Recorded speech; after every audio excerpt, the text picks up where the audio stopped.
Okay, first of all, let me introduce a little bit about this data set.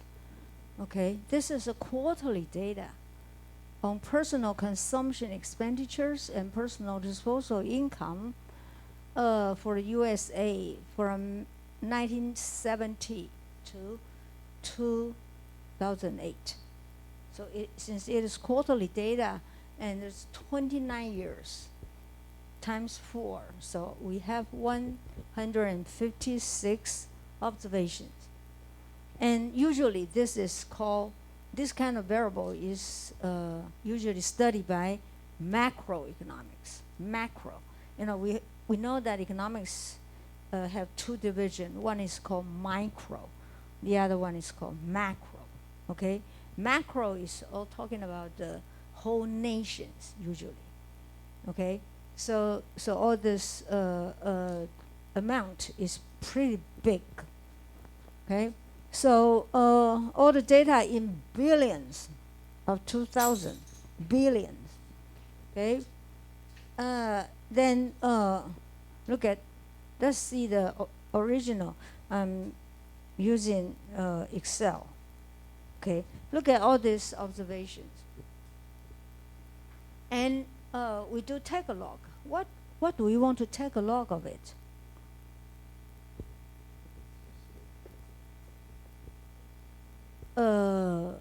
You mean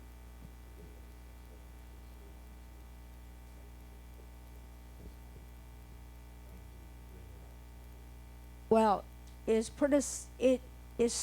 along the right track, okay? But now since this is macroeconomics data, so usually the amount is huge and there's a big change.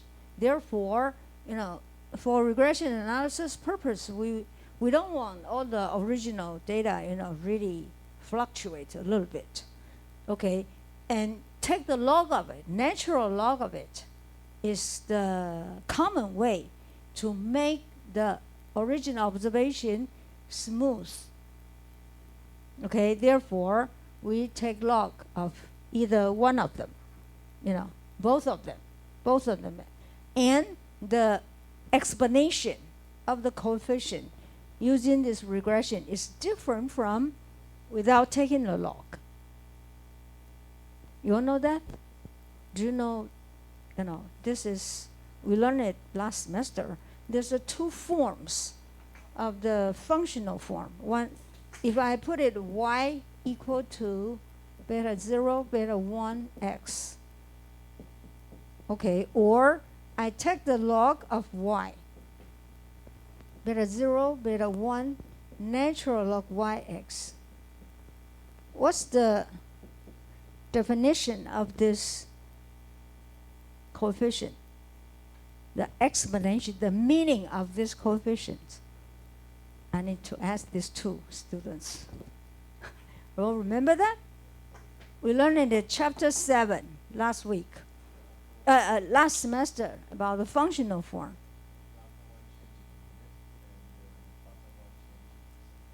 That's right. Listen very carefully, okay? This is beta 1, is called slope.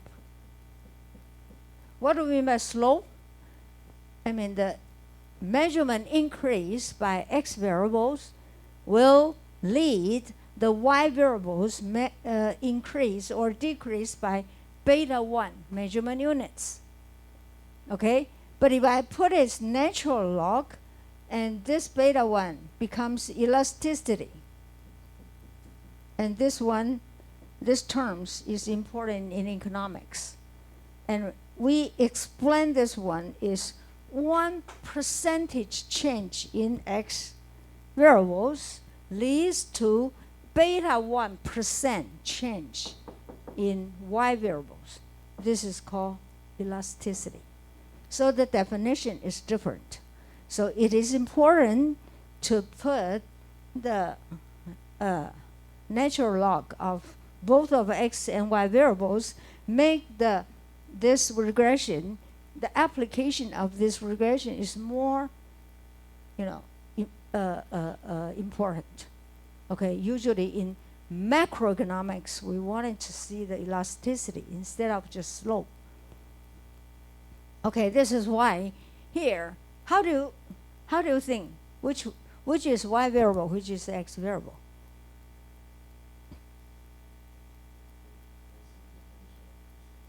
Oh, PCE is personal consumption expenditures, and PDI is personal disposal income.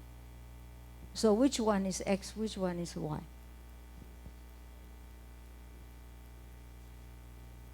Income is X, right? Consumption is Y. You do have income to be consume something. Okay? So Y variable is consumption, and X variables is income. Okay? All right. So using this one, and let's see. Okay, would you like to run the regression? Well, okay, let's, do you still have to do this one? I don't think you have to do this one in the class, okay? So I do the unit root test for individual variables, okay?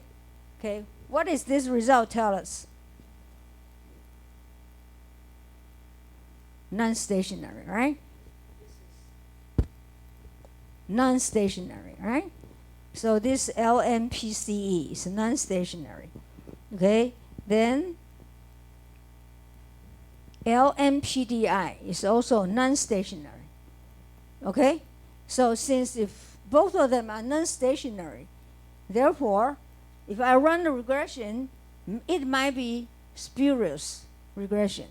But I have another way is to check the, check what?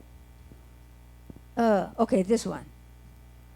U1. U1 is what? U1 is the residual from Y and X, right? Okay, so after I check the residuals, the residual, what's the residual tell me? The residual is stationary, right? This called this U1 is the residual, and it is stationary. Okay? All right? So what does that mean? X and Y are co-integrated.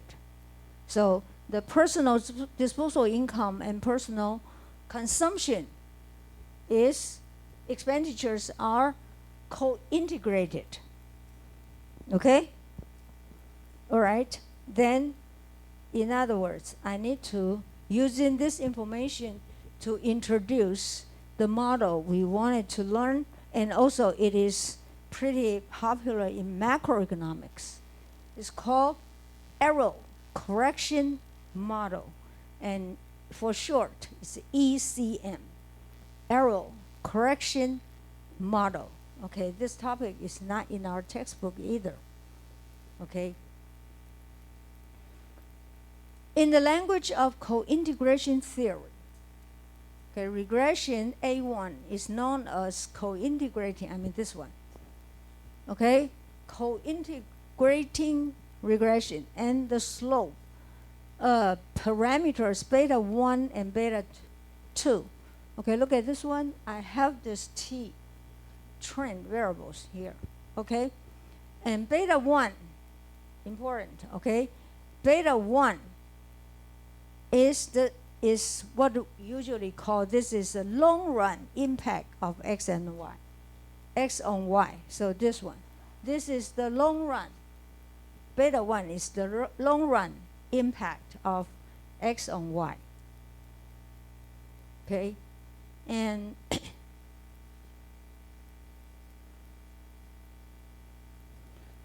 and these two variables, X and Y, are co-integrated if they have long run or equilibrium relationship between them. So beta 1 is a long run equilibrium parameters. Okay, and since it is non-stationary for X and Y, so we can treat error terms in A2, this one. This is the run, after we run the regression. A2 is the error terms as an equilibrating arrow terms that corrects the deviation of y from its equilibrium value given by co-integrating regression. Oh, this one should be A1. Okay, this is A1. I'm sorry. By co-integration A1. Okay. So if two variables, y and x, are co-integrated, the relationship between these two can be expressed as error correction model. Okay? And look at this one. Okay, this one. This is using, since y is non-stationary, x is non-stationary, and using the regression of the original one can be make it as a co-integration regression. But look at this A3. A3 is using delta y. So delta y is what? Is stationary. Okay, delta x is stationary. Now we are using the previous residual from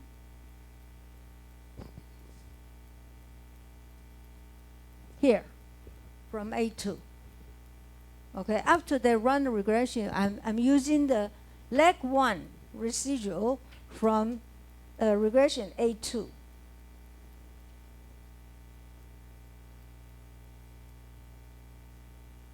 Okay, then equation A3 gives the short-run relationship between y and x. And alpha 1 is what we call short-run impact of delta x and delta y. Okay? So I like to all of you to try the data I give it to you. Okay? PCI and PDI. Then using y is the log of PCI and x is the log of the PDI. Okay? And run A1, A2, and A3 to do the practicing. Then after that, you know how to do your homework. Okay, homework is using TV data set and run the ECM, which is the same you just practice now.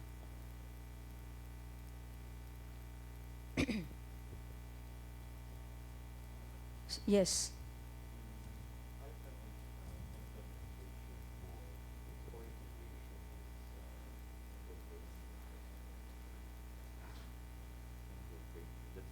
Oh, yes. Yeah, that's right. This is also what we call angle grandeur. Yes, that's right. That's right. Okay. Let me run, since I have this one, let me run the eViews.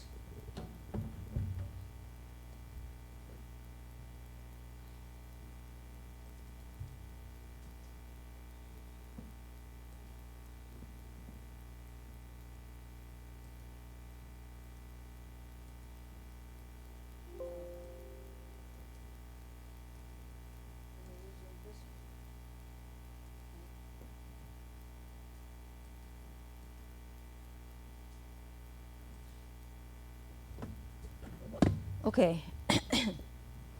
So A1.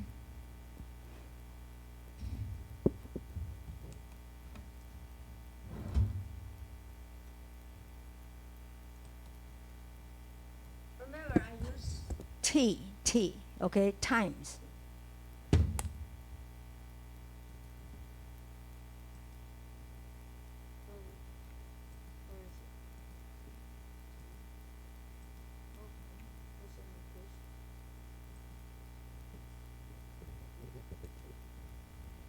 Okay, this is A1.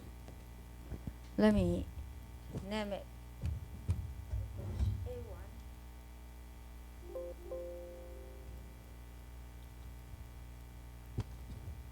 Okay? Then I have the residual, right? So let me go back to the residuals, okay? Then I generate. So let me say just U. U equal to RESID. Okay. So this one is U. Okay. Okay. So I need to take the. Let me see. I think I have this result already, right? I have this. Let me see. Do I have the result here? Let me see whether I have the result. Oh yeah, this is the A1, right? I just done it, and this is the. Okay, this is the A3. I need to take the difference of the x and y and using the log. Okay, let me show you how to using. In EViews, you just have to take the D to take the difference. You don't really have to create the variables. Just use the D, okay? So let me just use this one, and at this times, the U, okay? Then open as an equation, and I take the difference. So I take the D. So I put the D. Then I put the D here. And U is like 1. So this is minus 1. Okay? Okay? All right? So I will have this one. Okay? So this is exactly the result as I did it here. I put it here. So this is the equation of A3. Look at this one. I just work out, okay? So this is the A3.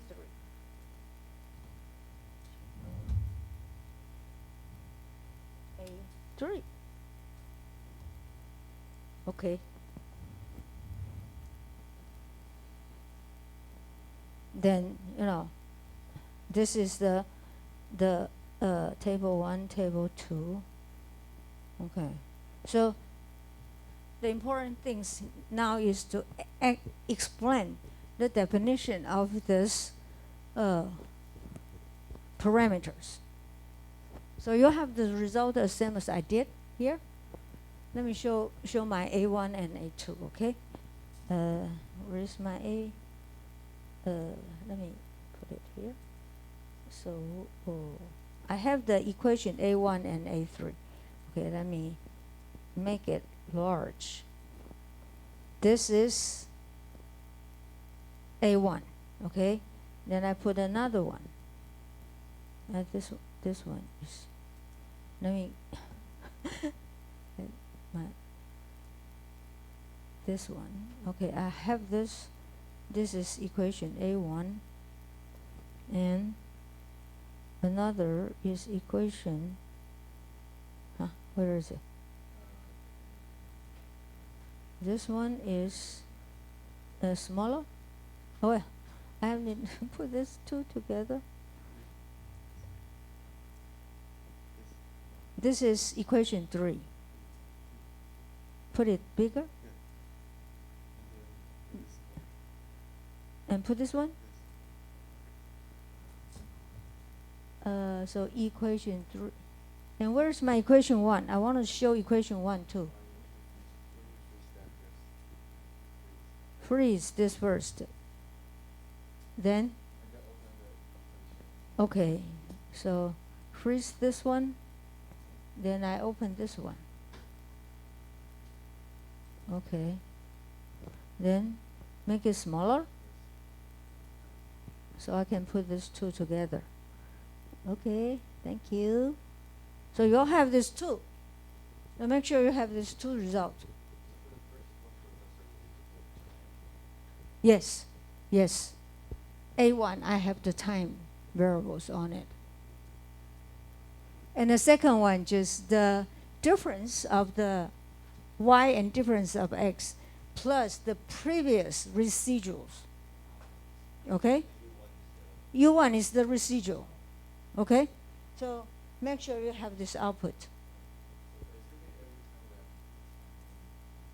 Oh, not usually. Not usually. Okay? For my example, it is. But at least for A1, you need to have original y and x. Sometimes you have the time. Sometimes you don't have it. But in our homework, I put time 1 and time 2. Time 2 is the square of the time 1. You know, there's another reason for it. Make sure you have these two output. So this is the two important regressions for ECM, error correction model. I don't know whether that's helpful for your research in your area.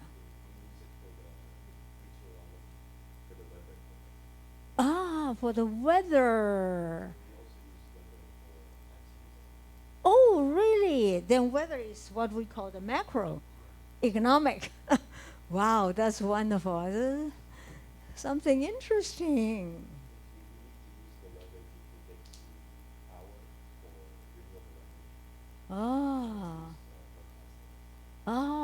Okay. Oh. Whoa, that's fantastic. Well,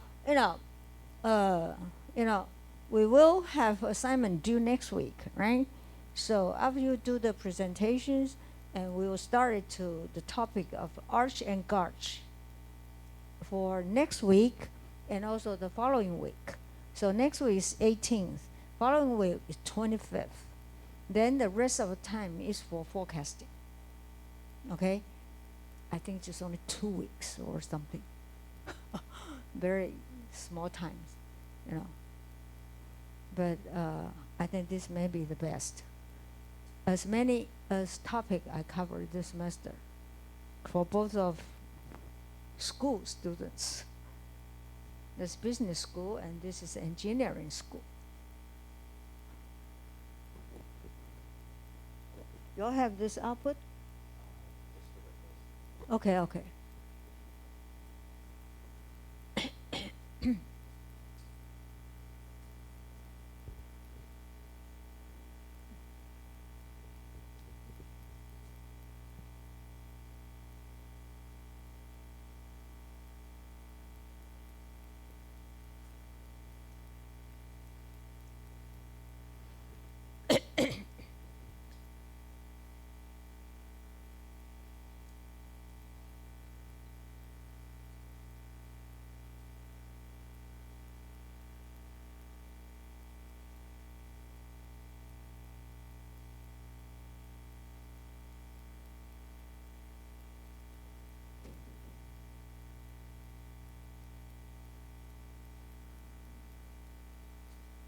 So actually, there are many engineering students really need to know the concept of time series. Oh, very interesting.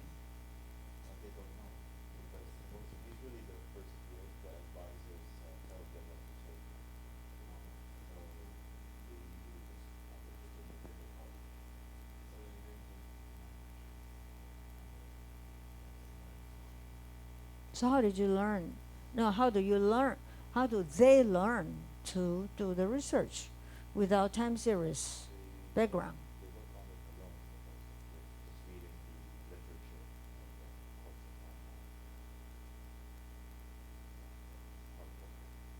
Oh, really?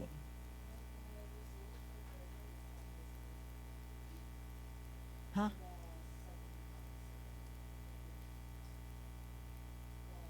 You mean the second one is what?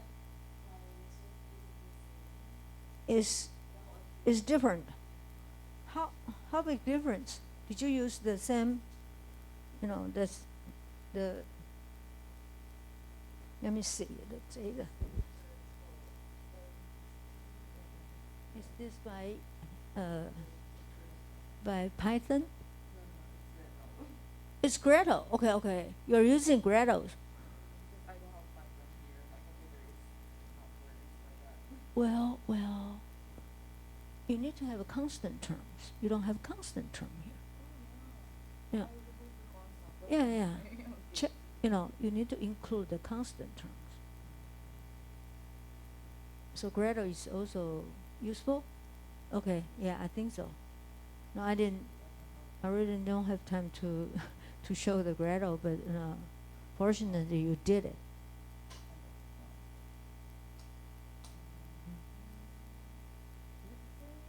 Yeah, this will be the same.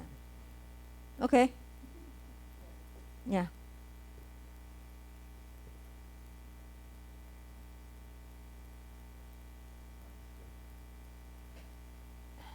Yours is different.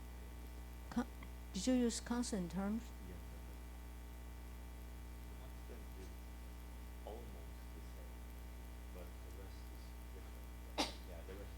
How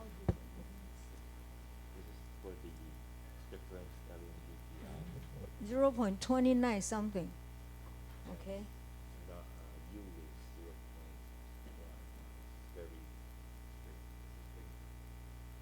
Oh, it's only 10. You mean? And it's for the LNDPI, it's not significant. Well, J, right? Just use Gradle, which is exactly the same as you use. So I'm not sure about the Python. This is really big difference. So I don't know. Which parts you have to do this is just the regular regressions. Okay? So I'm not sure. Check my residual is correct.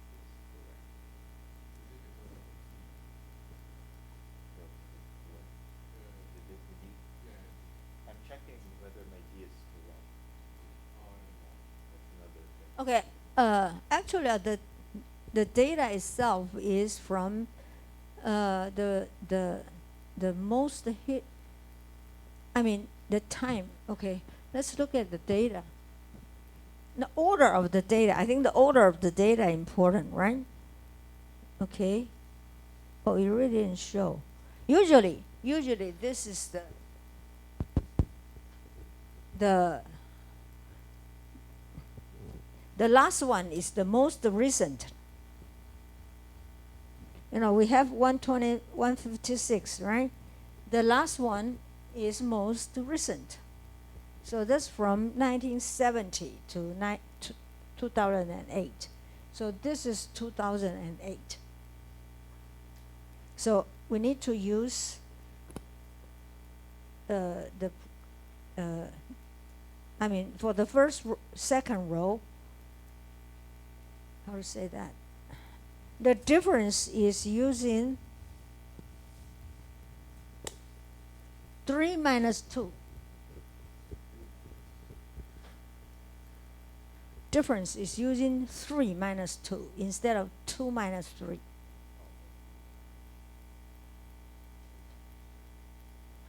The third one minus the second one means first difference.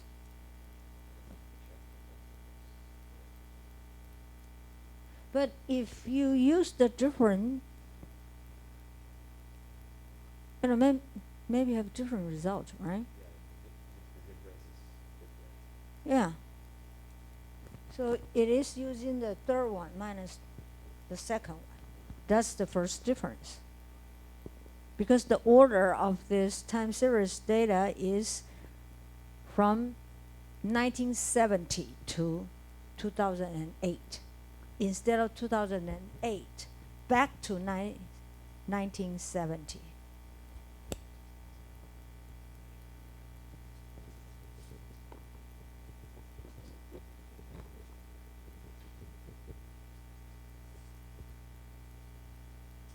Did you? Let me see. Let me see the. Okay. Since you are using Gradle, right? Can you see the data? I mean the data from this one. Is this one PCE? Yeah. This is 60s. Yeah. Until yeah. Yeah. So this is the. Huh? How come it's so big? Oh no. It makes the year. It should be quarterly data.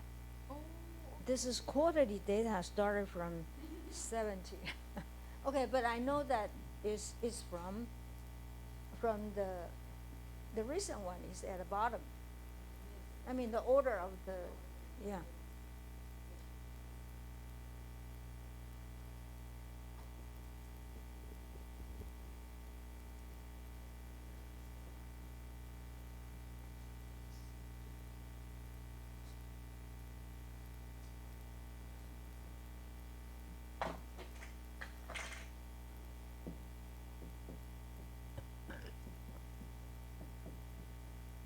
And in our, this is not a T.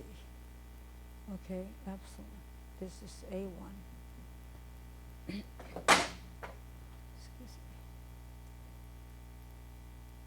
me. And delta Y and alpha 1 delta X plus alpha 2 U T minus 1. This is OT.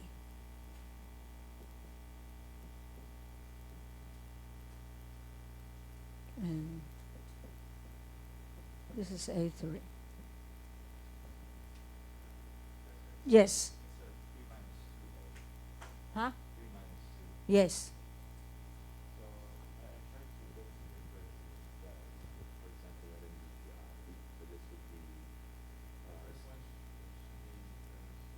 should be 0.017. Oh, so that's wrong. This one is the same thing as Oh, this is the. the first one is 2 minus 1. Second is 3 minus 2. That is the one type. No. This is X. This is Y. Yes. So, but I'm But- doing the difference. Well, no, we have to use delta Y and delta X.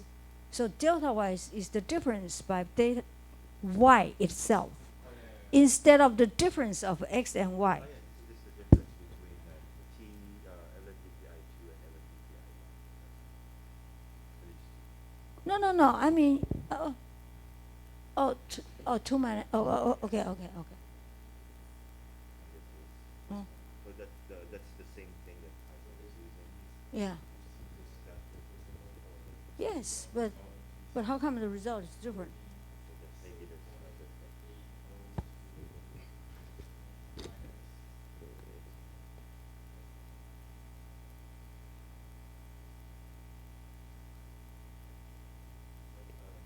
Yours is different, right? The first difference, LNDPI. Should be 7.80287 minus 7.7. Oh,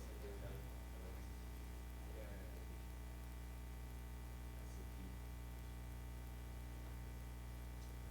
Yeah, it's the same. Yes. That's how we're still another. Yeah, I mean, working with the LMP. It's still the same, but it's 29. Oh, okay. I'll check it out. I'm not sure. Usually, now if the e-views and the Gradle are the same, And probably it's in my order. How about the residual.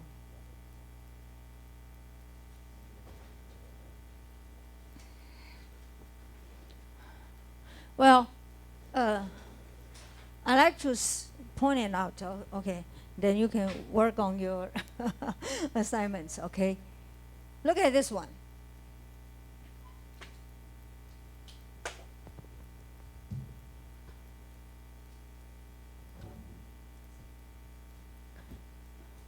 Okay, this variables is called long run equilibrium. equation parameters. Long run equilibrium, the relationship between x and y. Okay? And this one is called short run.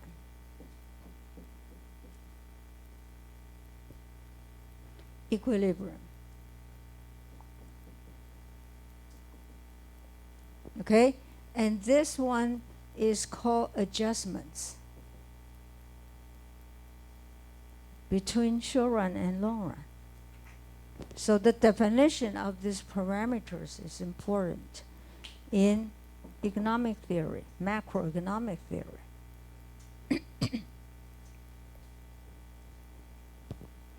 So in other words,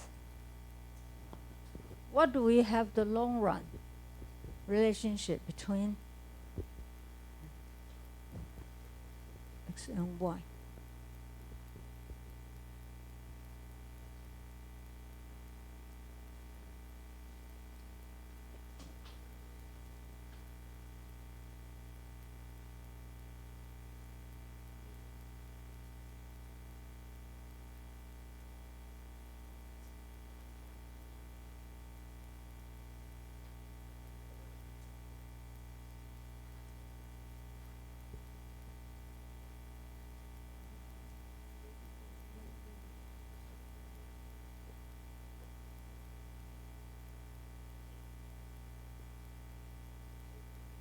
You find a reason?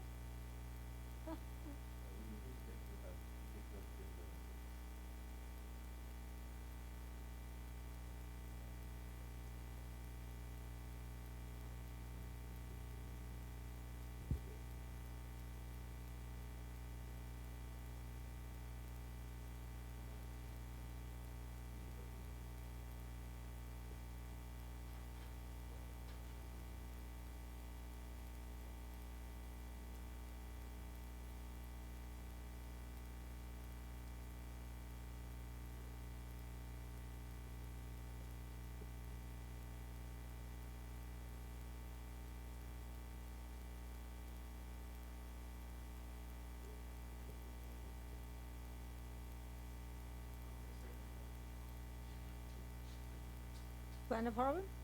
Not yet. We have the same logic, entire things, so Oh. Well, okay, look at this one. For the A1, we do use the original PDI and PCE, right? So the coefficient of 0.77 is the long run equilibrium. And what does that mean? This means your personal disposable income increased by 1%.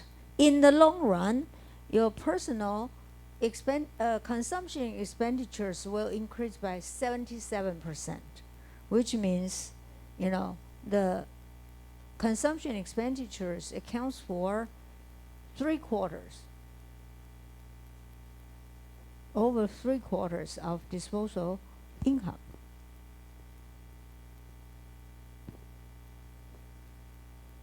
Okay? And in the short run, the PDI and the PCE is 30%, 31%. And so this is a short run. But for the long run equilibrium, the short runs will gradually, adjustment to the long run.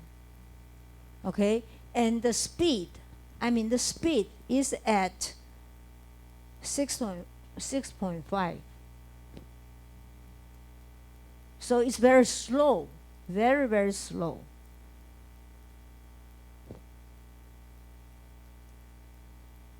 Now, if you learn more economic theory about this one, maybe you will explain more detailed information about this.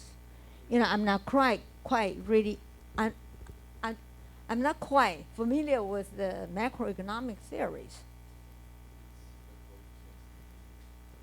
Yeah, it's negative. Well, the smallers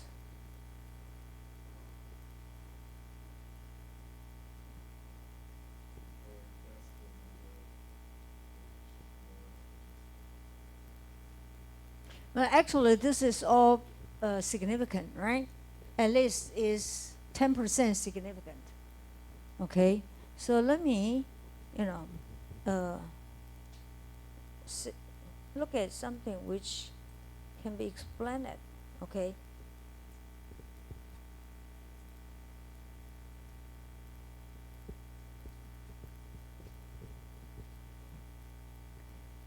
So this is what explanation about 0.31 from table 2 shows that one increase in the difference will lead to on average 0.31% increase in the Y. Okay, this is a short run consumption income elasticity, and the long run values given by co-integrating regression equation A1, which is 0.77%, okay, from equation table. Then the coefficient of the error correction terms of about negative 0.06 from table 2 suggests that only about 60.5% of the discrepancies between long-term and short-run PCE is corrected within a quarter, suggesting a slow rate adjustment to equilibrium. But you really didn't say positive or negative. What does that mean for the positive, negative? And on the, let me see. On one reason the rate adjustment seems low is that in our model is rather simple. If we had other data on interest rate or some other variables and so on and so forth, probably we might have seen a different result. So if, I'm not sure much about the macroeconomics theory. So if you need to all have this explanation for, then I think you can sort of do the comparisons and apply this concept into the theory. Or if you do some research, you can do the explanation like this one. So you get the same result exactly? The problem is what? Oh. Oh, okay. Okay. It should be like that difference. Okay, so you have the same result. Okay, fortunately, good, very good. So I just explained, look at the whiteboard over there. A1, the upper one is A1, and the second one is A3. So the definition of the beta one is what we call long-run equilibrium relationship between X and Y. And the alpha one is what we call the short-run equilibrium. Then, since we have the previous error residuals terms, the coefficient of that will be the adjustment from short run to the long run, because short run is a temporary departure from the long run. So, but both of them are used for macroeconomics. Huh? Both of them are for macroeconomics. Yeah. In the macroeconomics, we look at long run as well as the short run. For example, like money supply, money supply theories, we need to know the relationship between the money supply and money demand in the long run. But in the short runs, maybe we have some movements, okay, or we call it volatilities, okay. Then we need to know that in order to meet the long run relationship. So those short runs is just caused by some events or something. So in the long run, our target should move to the long run relationship. So this is what we use in ECM here. And this is really caused by the co-integration regression. With the relationship with x, y are co-integrated, then we're using this one and set up what we call error correction model, ECM. Hopefully, can use it in your area too. Professor, what if we try to get the difference again, use with the difference, the difference equation? So let us two differences. I mean, the difference in the second difference. Yes, second difference. Is there something like that? Use the second difference. Oh, well, second difference. Usually, we say that in time series data, the difference work out with the stationary. But if you need to take one more time for the second difference, means the first difference is not stationary, then we need to use the second difference. And this is rare in business data, but I don't know whether in your in your area. Second difference. Actually, it's calculus. Actually, it's kind of like calculus. So Yeah. if you take the second difference, like the second derivative. Okay, then, well, is that called a short run again? I'm Short. short run. Well, I really didn't know that. I sort of, I don't have any. The first difference in economics we say it is the short run, but the second difference I don't really know how to like justify the situation. Yeah. More creative, right? I don't know. Maybe some other literatures will talking about this, but from my experience, I don't know. Sorry, I don't know. Yeah, and I know that this is pretty popular in economics, in business area, but not in engineering. Okay. So, okay, then, with this, if you understand this one, so you can work on our assignments. Okay, so that's back to my assignments. Then set up the error correction model, ECM, okay, and call it model A. Then run the ECM. Explain the meaning of the coefficient of ECM.